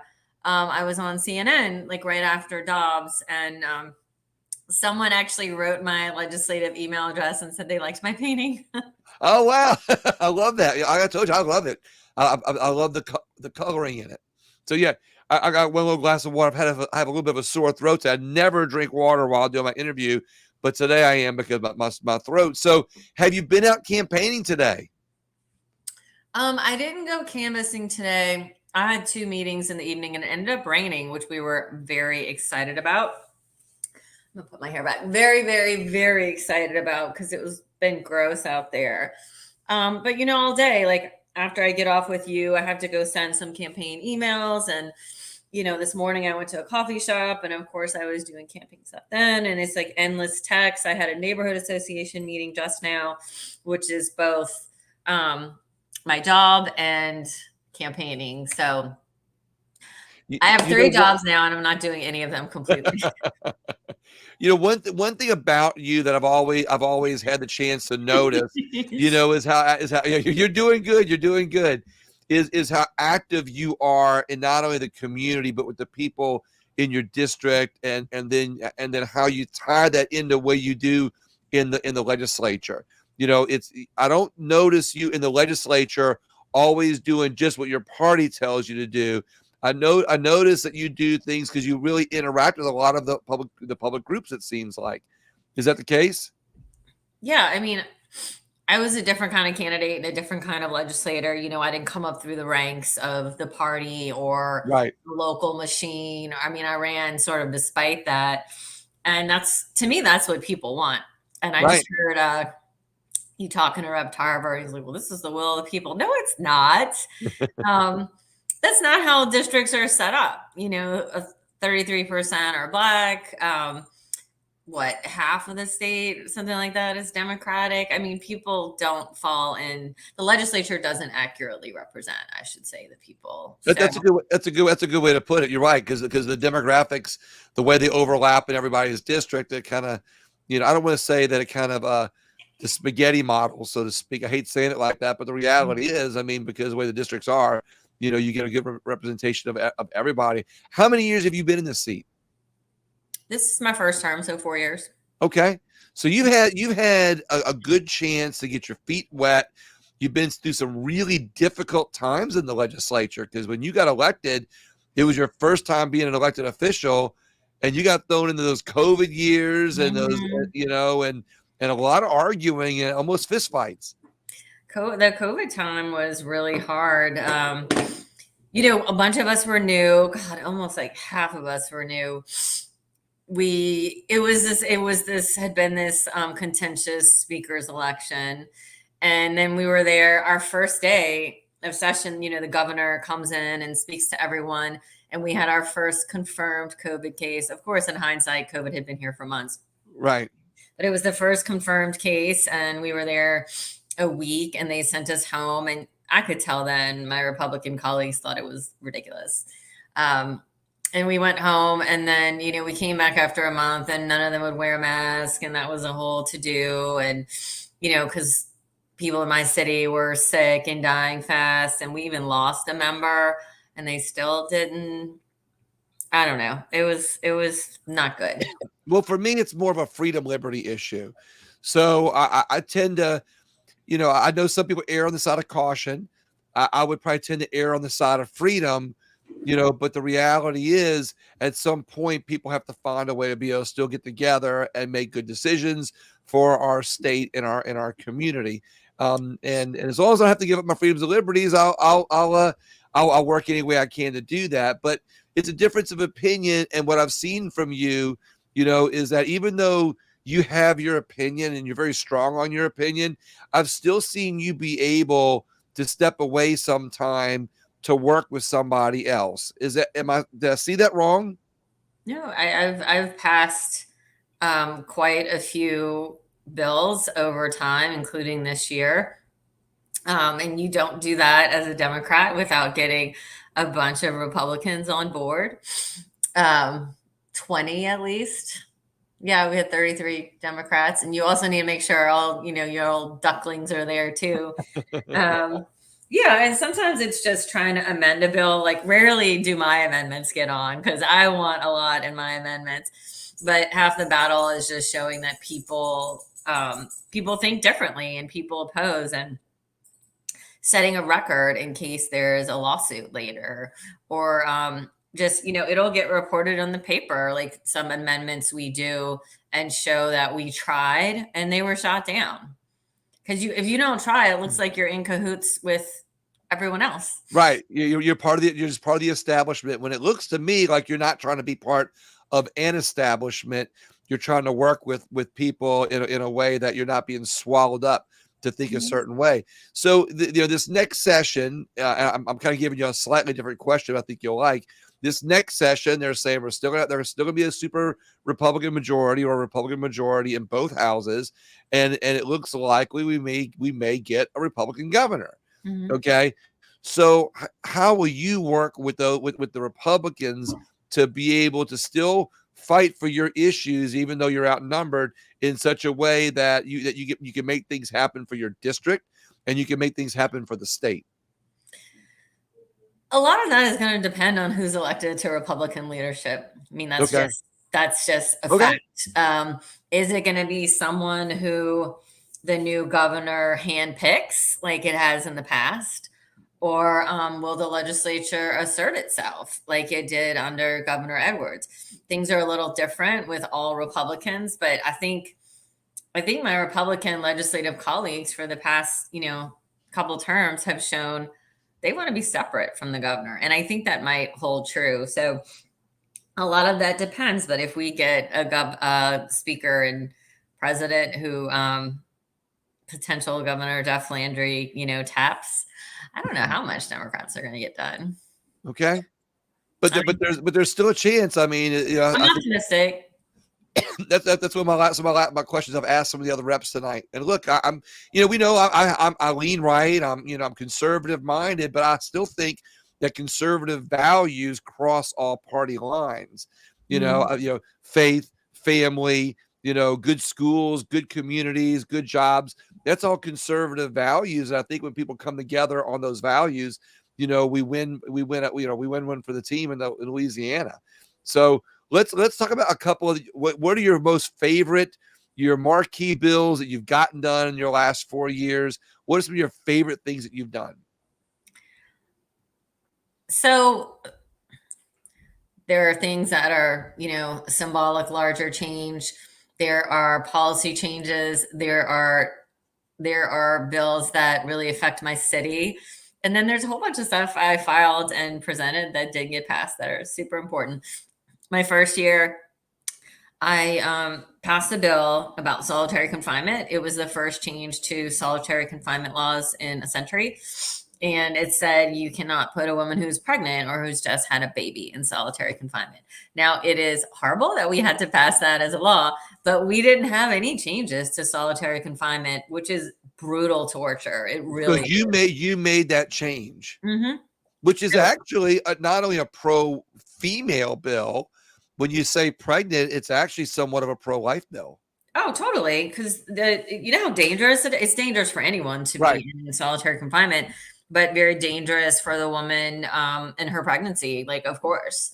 And it's just a barbaric punishment. And of course, this is not when someone is having a breakdown or an episode, they have to be separated. But it's something that needed to be done, and it's paved the way. Now, juveniles cannot be put in solitary, as they should not.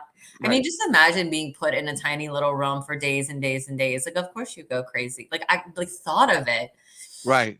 Gives me the shivers. So that was a larger policy change that we continue to work on for other issues. Then the gun safety bill you and I talked about. I love that. I absolutely love that. Right? I know it shows these two bills you're talking about, like, you did not have to walk away from any of your beliefs or ideologies.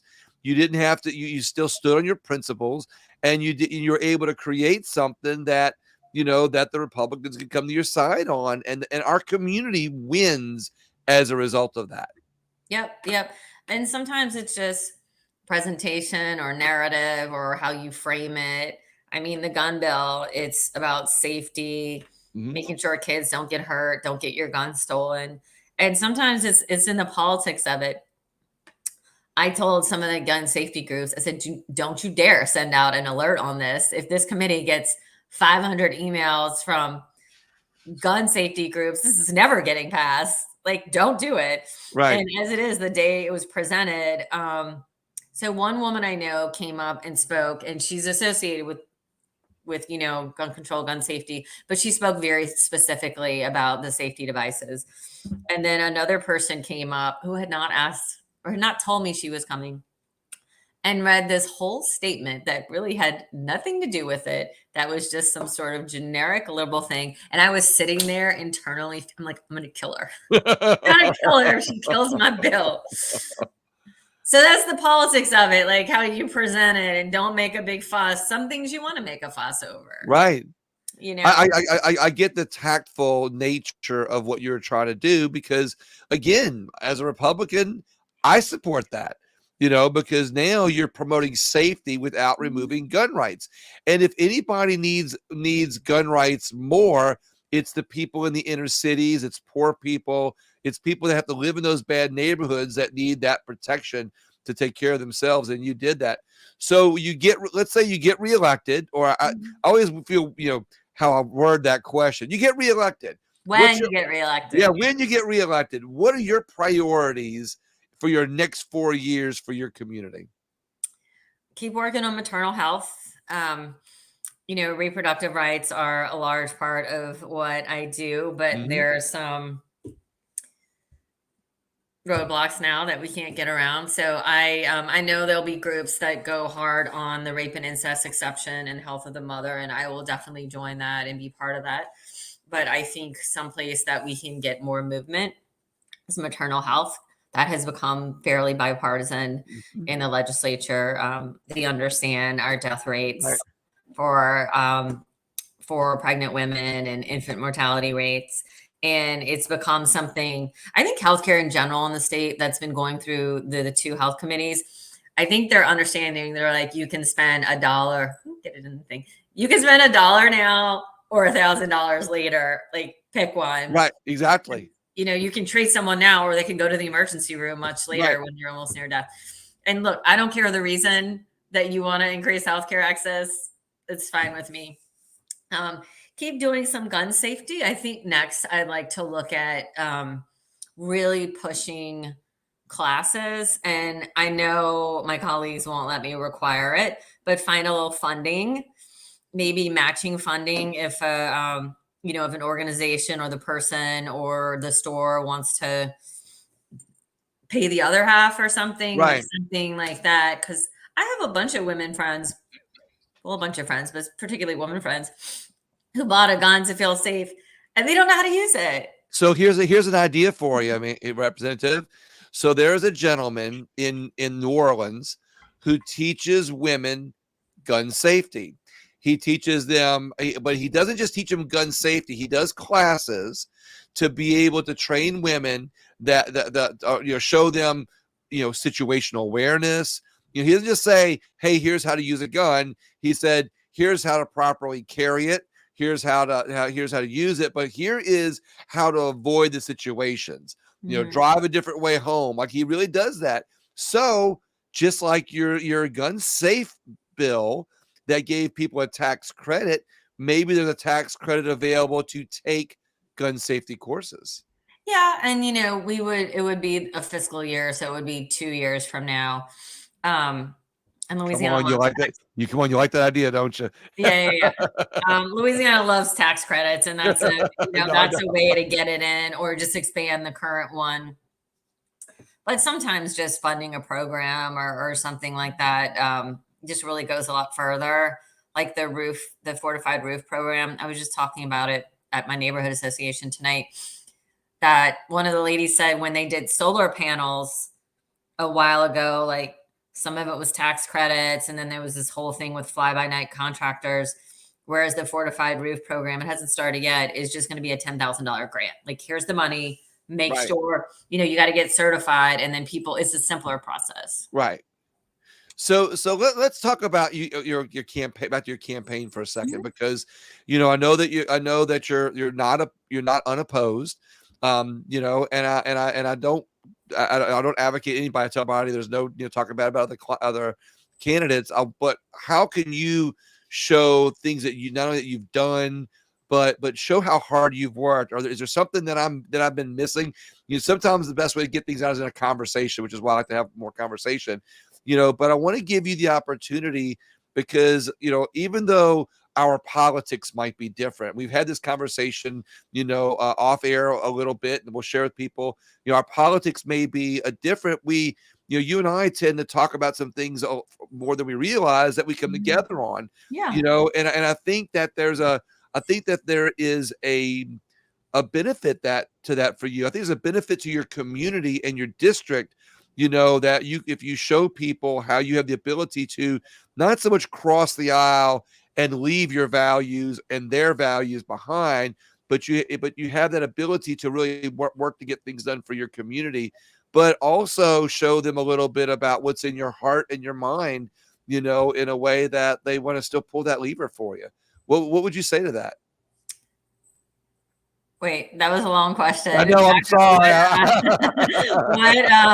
What did you want me to comment on specifically? It was so I know how hard you work, Right. to like, even though you and I are different parties, when we have conversations, I'm able to know and watch you, that you do those same things with other people. I see you talking with your Republican colleagues, and you have friendly conversations with them. And you're always open to teaching. I always watch how you're always looking to inform people. How do you show your district that you are still the person that is good for that district, still that person that's going to work really hard for them in a way that they don't change their minds?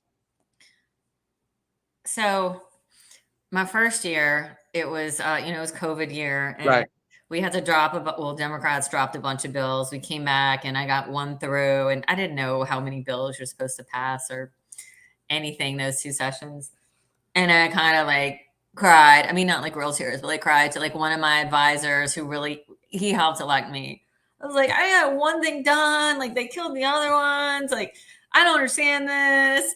And he said, Mandi, your district, and you're the kind of candidate that you can never pass a bill and they will still love you. And it's because progressive Democratic views in general, but progressive, like city Democratic views, are just not represented very much in the legislature. And certainly as progressive as my views in my district. And his point was that they want someone who tries. Like, they really want someone who tries because they feel like no one tries. And my signs are that bright blue. You can see them all over the city, which is weird because they can't vote for me. But like, people are progressive who live here and in other parts of the state. And they asked me to adopt them. I said, absolutely. And so I think for my district, they're glad I'm trying with this stuff, that somebody is doing it. And then when I pass things, it's like extra gravy, kind of. And they like the things I pass, that some of it is practical for the city. I kind of like those bills the best. Maternal health issues, they like the gun stuff. Like, I would say they're pleased that I've done a lot of the stuff they wanted me to do, and I tried hard. And some of it is like the trans rights, the children bill for the veto session. Only 4 of us stood up and said anything in defense of the kids. And I was one. And I had a lot of people reach out and say, thank you for saying something. There's nothing I could do about it, but I could say something. Well, and here's what I'll say to this. Sorry, my hair is all up. Oh, no. I'm just going to keep fixing it. It's all right. It's all right. You're doing great. So, even though, like I said, I'm by far not progressive. I'm by far probably, I wouldn't say that I'm far right, but I'm more right than anything. Even though I may not agree with a lot of the things that you might come up with, that you say you can hang your hat on to represent your district, and I don't deny you that. I mean, I think, look, if it's your district, that's your district. But what I think is important is that not only your courage to still swing the bat, even though I might not agree with it. I think that by you saying something, the discussions always need to be had.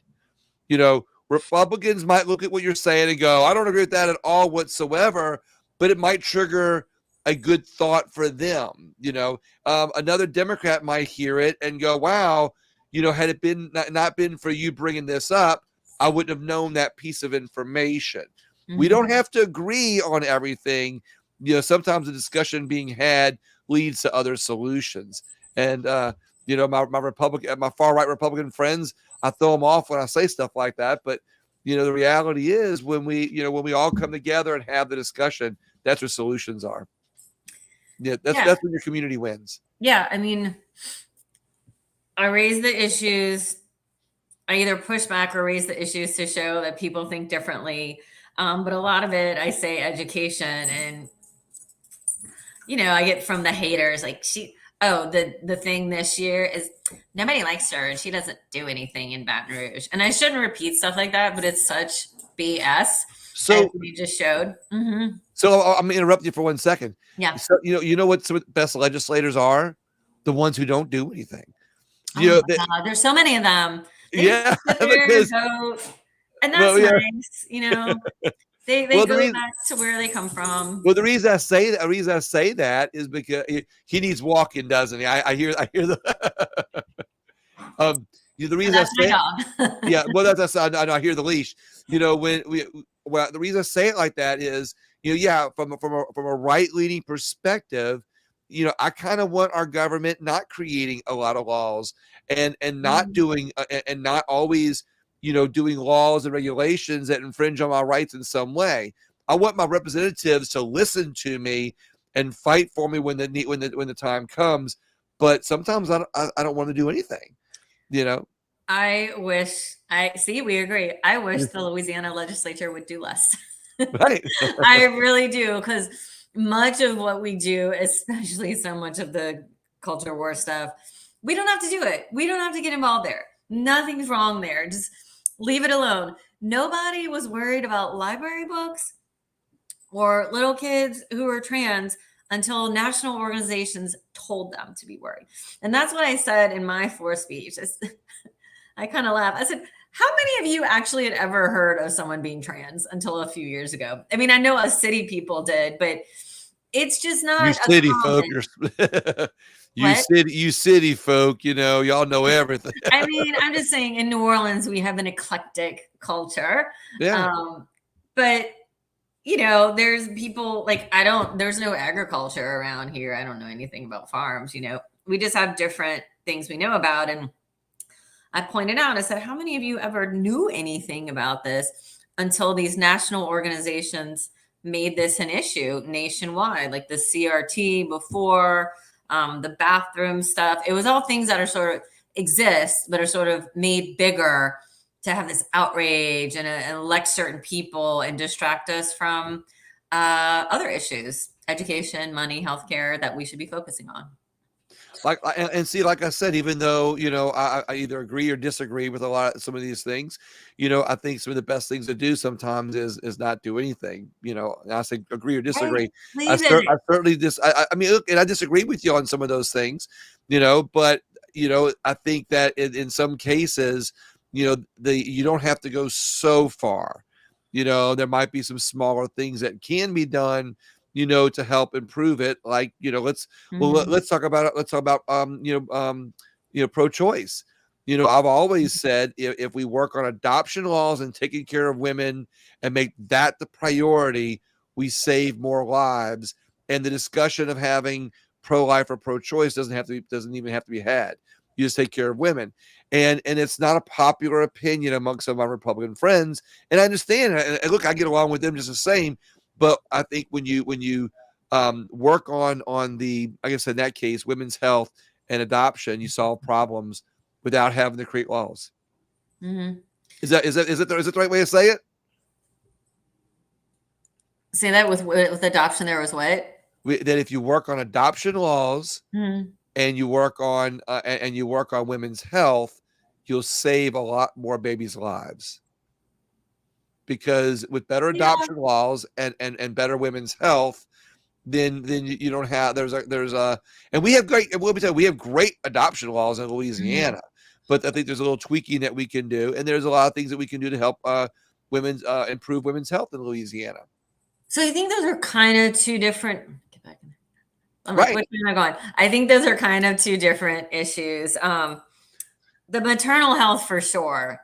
Like whether you're pregnant or just giving birth, especially that first year, a lot can be done to, have a better pregnancy, a full-term pregnancy, a less dangerous one, higher infant birth weight, lots of things you can do. I hesitate to get into an adoption issue because number one, it's not really the answer for a lot of people. Being pregnant is a big deal. You don't just like walk around with a hat on your head for 9 months. It is a very big deal physically and mentally. And for some women, physically, it's very hard. But I also just have sort of questions about adoption because we have so many children in foster care in Louisiana, so many children in foster care. But there are people waiting in line for a beautiful little baby. And I know that's what a lot of people want, but there are plenty of children who need homes too. So I just would like to look at that angle a little more of people who are pro adoption, which is great. Why aren't more of those people adopting out foster kids? But this is you see, this is my point. We just now did what I was talking about a minute ago. Like, I might not agree with you on some things, but we just had a conversation about those things, and you brought up some valid points. You know, there should be a way to adopt more children out of foster care. And you see, just by having the conversation, sometimes another solution comes out. Even if you don't agree on anything else, having that conversation sometimes brings up the best solution. And that's important, though. The foster children separate from adoption. I'm like, why do we have so many? Why can't we place them? What's going on? Do the parents need some counseling? You know? Well, that's the discussion that I think needs to be had, that you and I are having, even though we don't agree on some things. You know, and that's what I'm talking about. Representative, you say I know it's getting late, and I kept you a little bit longer than I told you, and I appreciate that. But I want to give you the final word. You know, is there anything you want to say to the people in your district, you know, on why they should put you back in for another 4 years? I've worked hard. I did what I said I was going to do. I've stayed true to the principles of the people who elected me. I've stayed honest. I am an open book. You know, you can ask me a question. I respond on social media. I am I think the elected official that I wanted to see. And it is exhausting. It is incredibly exhausting. But while I'm here, I'm going to give it 110%. And I realize that not everyone does that in office. And I try to control my irritation sometimes, and they're irritated with me too. But this is who I want to be. And what I've seen this race too, there's someone running against me who has lived in 3 House districts. She lived in 3 House districts in 3 months, and she moved into my district in January. And because of redistricting, she could stay on the ballot. And I am so insulted by that as a person who lives in District 91. Like, how dare you? So she doesn't even live in District 91 since January. Wow.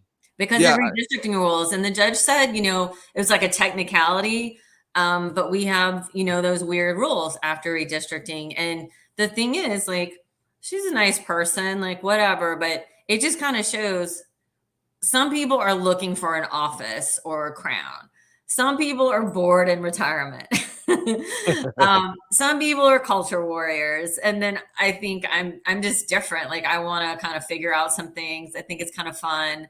I want to raise issues that don't often get raised. And, you know, there's just a lot of reasons people run for office. And that's currently what I'm dealing with. Why I had to run a whole campaign. So when did you run unopposed the first time? No, in 2019, it was an open seat. Most of the House districts in New Orleans were open seats. Okay. So there were 4 people in my original, the primary, or rather the general, and then 2 in the runoff. And District 98 next door had 7 people, which was crazy. I always say when I do business with somebody that I want, when I run into them on the street someplace years later, I want them to be happy to see me. I want them to come up to me and be happy, you know, that we worked together, or, you know, we had that time to talk to each other, you know, or in your case, represent, in my case, you know, business, you know. So is that something that you want to do when you know, you get reelected for 2 more terms, okay?